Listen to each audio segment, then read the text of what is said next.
When your past career still haunts your dreams. I haven't been a part of terrestrial radio since 2015, and yet after 7 years of not being anywhere near a radio station studio, I still get those bad dreams about the industry. The music won't play. I can't find the albums. The music log, or there's endless amounts of dead air. The buttons, I keep pushing and nothing is happening. Now, research shows that it's an act of not wanting to let go of your ghosts. That's what this is when your past career invades your life. Past mistakes and past failures. Those are things that you don't let go of, but you need to. It's time to start pushing yourself forward. There are 8 things that you can do to release yourself from this mental disturbance. For instance, one of them is living in the present. That's the one that's at number 1. Number 2, ask yourself questions, which is what I do with the Defrag Journal. I go and I ask questions. I break it down and I try to listen to what is and what isn't while still putting focus on that present. You aren't the same person as you used to be, so just let it go. It's time to make room for new things. Learn to fail forward. Locate new challenges. Getting control of your subconscious mind and thoughts requires awareness. Identify the triggers and be truthful about what it's doing to you. Speak the truth. Speak the street. Let it go. Hey, it's Arrow. This is The Daily Mess, a chronological walk through an everyday world. I am a daily writer. I break it down because of moments such as this. And sure, I had a really bad radio dream last night. And in all honesty, there's no reason to even put focus on it. But in that moment of now, where I came out of that dream, it was like, oh, thank God, I wasn't really going through something like that. But I still had to ask, why after 7 years am I still holding on to it? So we're going to learn how to break it down. This is The Daily Mess. Waking up to a 32-degree morning. Here in the Carolinas, that's pretty chilly.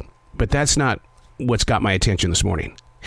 As we begin this journey into colder weather, just like the past 2 years, COVID-19, or COVID, has given birth to yet another subvariant.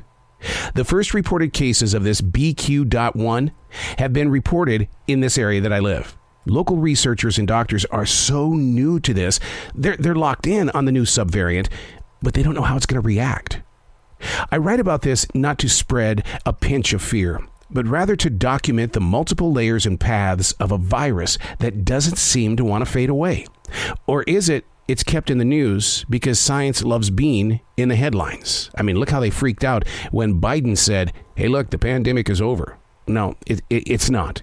The numbers are still there and they're still increasing, while those getting the booster vaccine is sinking. So, dear future reader, and so it goes. The second level of COVID is mental burnout.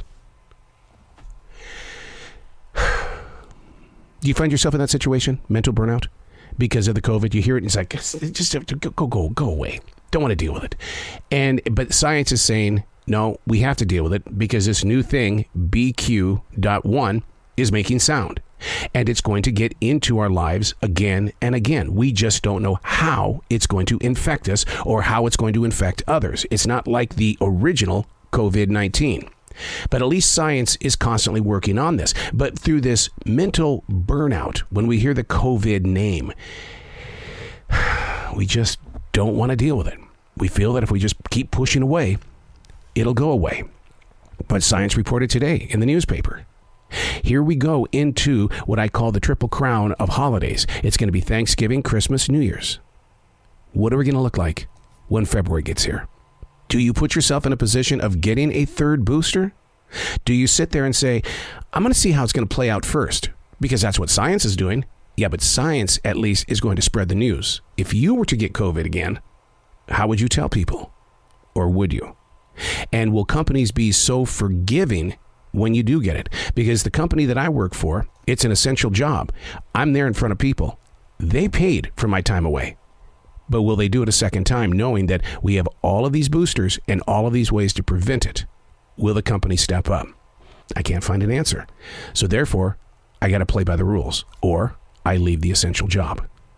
So waking up to a 32-degree morning is pretty much like it's just one of those mornings. But when you wake up to the headlines of there being another subvariant that is now running free, now you have to pay attention to what's going on around you without getting that COVID mental burnout. How do we stay aware? And how do we put fuel into prevention? We got to work on this together. We got to keep it in the conversation. We can't ignore it because we don't need to go deeper in this pandemic. I'm Errol, and that's the Daily Mess.